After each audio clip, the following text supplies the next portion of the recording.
Karakuş, Ayakkabı Oda Başkanı, Allah hayırlı etsin inşallah.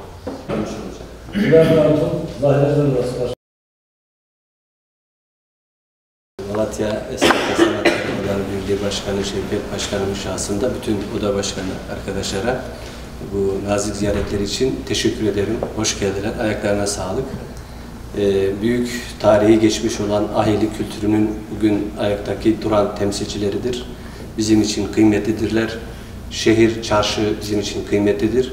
İnşallah biz bu depremin enkazını hep birlikte kaldıracağız. Tekrar Malatya'mız, çarşımız esnafıyla buluşacaktır.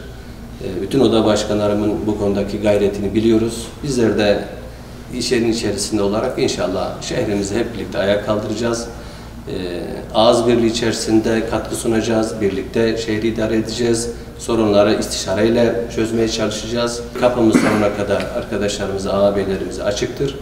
İnşallah şehrimize hep birlikte hizmet edeceğiz. Tekrarın bu nazik ziyaretleri için kendilerine teşekkür ederim. Ayaklarınıza sağlık başkanım.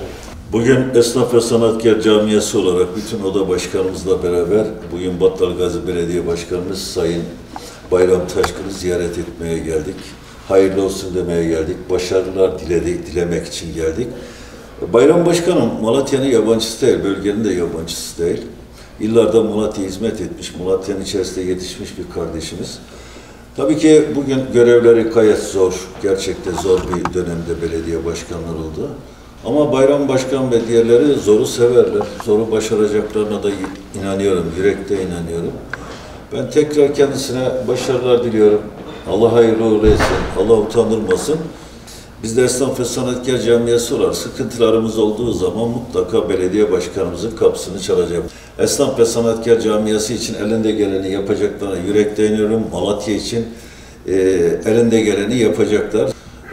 Birbirimizi çok iyi tanıdığımız, çok iyi bildiğimiz kardeşime tekrar ben bütün oda başkanlarım adına, şahsım adına, esnafım adına kendilerine başarılar diliyorum. Allah muvaffak eylesin, Allah yar ve yardımcımız olsun. İnşallah kısa zamanda bu depremden doğacak olanlar, iş yerlerimizi, sanayilerimizi yapılması için el birliğiyle devam edeceğiz. Bizler de kendilerine her yönüyle gece ve gündüz yanlarındayız, olmaya da devam edeceğiz. Biz teşekkür ediyoruz. Yeni görevinde de başarılar diliyorum ben.